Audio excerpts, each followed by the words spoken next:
خونی درندہ۔ ابھی وطن عزیز کے لوگ اسلام آباد کے سانحے عثمان مرزا کے پاگل پن، بدمعاشی اور جنسی استحصال سے نہیں نکلے تھے۔ عثمان مرزا کا ایک جوڑے پر جنسی تشدد، مار کٹائی، مذاق اڑانا، اپنے ساتھیوں کے سامنے مظلوم جوڑے کے کپڑے اتار کر ذلیل و رسوا کرنا، اپنی ذات کی کالی خواہشات کی تسکین کرنا، خوابوں کی دنیا کا گینگ ماسٹر، انڈر ورلڈ کا سرغنہ بننا، کمزور مظلوموں کو بند کمرے میں خوفناک سزائیں دینا، پورا پاکستان اس جنسی کھیل سے سکتے میں تھا کہ ایک اور ایٹم بم پھٹ پڑا جب نور مقدم اور ظاہر جعفر کا خونی سکینڈل سامنے آ گیا۔ اس واقعے اور منظر نے تو پاکستانیوں کو ادھیڑ کر رکھ دیا کہ کس طرح ایک نفسیاتی جنسی درندے نے نور مقدم کو گھر بلا کر اس کو اذیتیں دے دے کر پہلے لہو لہان کیا، پھر درندگی میں خون آشام درندوں کی درندگی کو پیچھے چھوڑتے ہوئے تیز دھار خنجر سے لڑکی کے جسم پر وار پر وار کرتا گیا۔ جب لڑکی کے جسم میں بہت سارے سوراخ بن گئے اور ان سوراخوں سے خون کی دھاریں ابلنا شروع ہو گئیں، اس طرح نکلتے خون کو دیکھ کر سنگدل سے سنگدل انسان بھی خوف زدہ ہو کر ظلم و بربریت اور مزید چیر پھاڑ سے باز آ جاتا ہے۔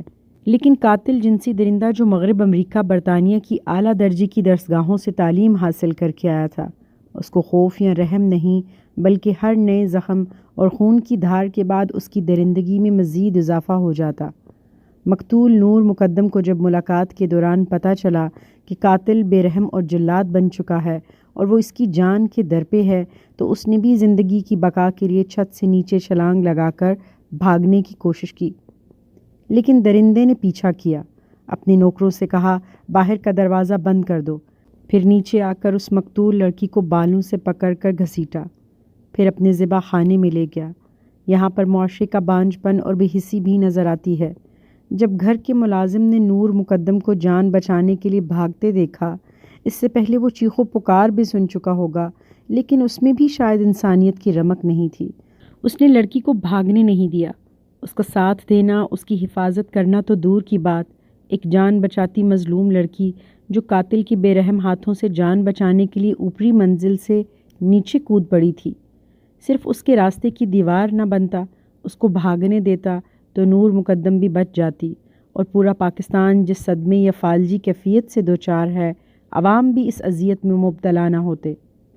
پھر قاتل نے اپنی درندگی کی داستان کو اور ہولناک دہشتناک اس طرح بنایا کہ پہلے تو لڑکی کو جگہ جگہ سے زخمی کیا، یہاں بھی اس کی تسکین نہیں ہوئی بلکہ اس کو مارنے کے بعد اس کے سر کو تن سے جدا کر کے اس کے سر سے فٹ بال کھیلتا رہا۔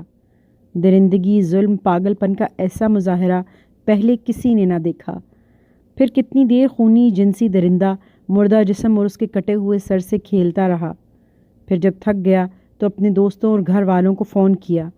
یہاں پر امیر والدین جو ہمارے آزاد اعلیٰ کلاس کی نمائندگی کرتے ہیں، انہوں نے نفسیاتی علاج گاہ کے لوگوں کو اس طرح کال کی کہ برخوردار کسی ذہنی الجھن میں گرفتار ہیں، جا کر امیر زادے کی مدد کریں۔ پھر اس ادارے کے لوگ جب گھر پر آتے ہیں تو قاتل صاحب تو قتل کی روح فرسا داستان رقم کر کے کمرہ بند کر کے لڑکی کے سر سے فٹ بال کھیل رہے تھے۔ اب لوگوں نے دیواریں پھلانگ کر سیڑھی لگا کر گھر تک رسائی حاصل کی، پھر جا کر قاتل کے کمرے کو توڑ کر کھولا تو قاتل کا خونی جذبہ ابھی تک ابل رہا تھا۔ لڑکی کا سر تن سے جدا کرنے کے بعد بھی اسے قرار نہیں آیا تھا۔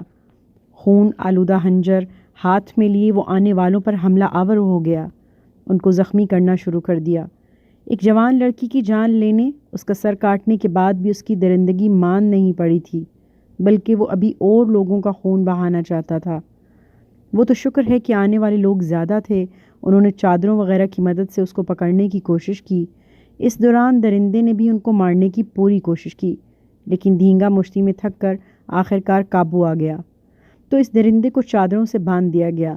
اب اللہ کا شکر آنے والے زیادہ لوگ تھے، اگر وہ ایک یا دو ہوتے یا اس کے پاس جو پستول پڑا تھا، قدرت کی مہربانی کہ جب اس کو چلانے کی کوشش کی تو گولی پستول میں پھنس گئی۔ اس طرح پستول اب مزید گولہ باری کرنے سے قاصر تھا۔ اگر پستول ٹھیک حالت میں ہوتا تو اس خونی درندے نے لڑکی کے جسم میں بارود کے سوراخ کرنے کے بعد آنے والے انسانوں کو بھی اپنی درندگی کا نشانہ بنانا تھا۔ خنجر سے اس نے مارنے کی کوشش کی لیکن پکڑا گیا۔ اس طرح بہت سارے لوگوں کی جانیں بچ گئیں۔ اسی دوران شور چیخ و پکار سن کر کسی نے پولیس کو اطلاع دے دی۔ جب تک پولیس آتی ہے نفسیاتی علاج گاہ کے کارندے قاتل کو چادروں سے باندھ چکے ہوتے ہیں۔ جب پولیس کمرے میں آتی ہے تو وہ بھی ششدر رہ جاتی ہے۔ پورا کمرہ لہو لہان انسانی خون سے سرخ تھا۔ ایک جگہ زخمی جوان لڑکی کا جسم، جبکہ اس کے کچھ فاصلے پر اس کا کٹا ہوا سر۔ سارے کمرے میں سامان بکھرا ہوا تھا، ہر طرف خون ہی خون تھا۔ ایسا خوفناک، دل کو دہلانے والا منظر پولیس والوں نے بھی شاید ہی زندگی میں کبھی دیکھا ہو۔ بہت سارے قاتل کسی کو قتل کرتے ہیں، لیکن قتل کرنے کے بعد وہ لاش کی بے حرمتی نہیں کرتے، سر کاٹ کر اس کے فٹ بال نہیں کھیلتے یا آنے والوں پر حملہ آور نہیں ہوتے۔ لیکن یہاں تو قاتل نے درندگی کے سارے ریکارڈ توڑ دیے تھے، اس قدر بھیانک درندگی کہ پتھر بھی رو پڑیں اور شیطان بھی دہل کر رہ جائے کہ انسان ایسے بھی کر سکتا ہے۔